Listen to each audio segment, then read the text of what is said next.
Ẹ káàárọ̀ gbogbo ojú tó ń wò mí. Orúkọ mi ni Ajara Lasisi tí mo jẹ́ ẹ̀gbọ́n fún Ajara. Dókítà ti kọ̀nfàmù ní òru mọ́jú fún wa pé Ajara ti kú.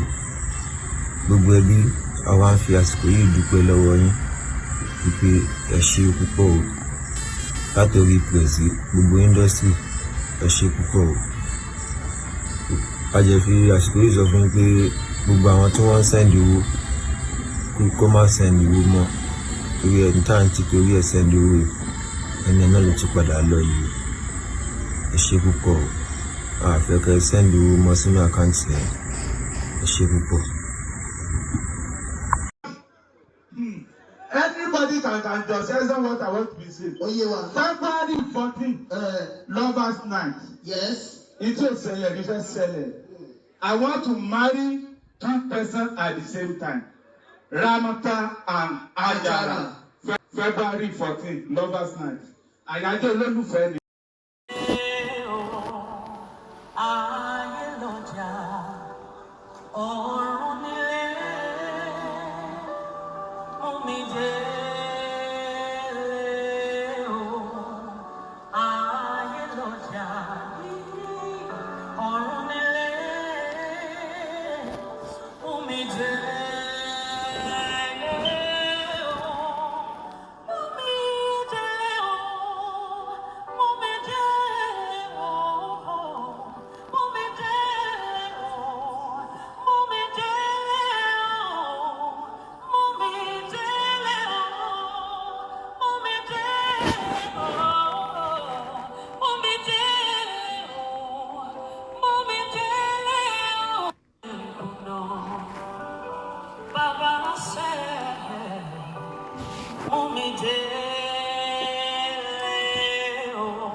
قد جاءنا نذير فكذبنا وقلنا ما نزل الله من شيء إن أنتم إلا في ضلال كبير وقالوا لو كنا نسمع أو نأكل ما كنا في أصحاب السعير فاعترفوا بذنبهم وسوقا لأصحاب السعير إن الذين يخشون ربهم بالغيب لهم مغفرة وأجر كبير وأسروا قولكم أو اجعلوا به إنه عليم بذات الصدور لا يعلم من خلق وهو اللطيف الخبير هو الذي جعل لكم الأرض ذلولا فامشوا في مناكبها وكلوا من رزقه وإليه النشور أأمنتم ما في السماء أن يخسف بكم الأرض فإذا هي تمر أم أمنتم ما في السماء أن يرسل عليكم حاصبا وتعلمون كيف النذير ولقد كذب الذين من قبلهم وكيف كان نكير أولم يروا إلى الطير فوقهم صافات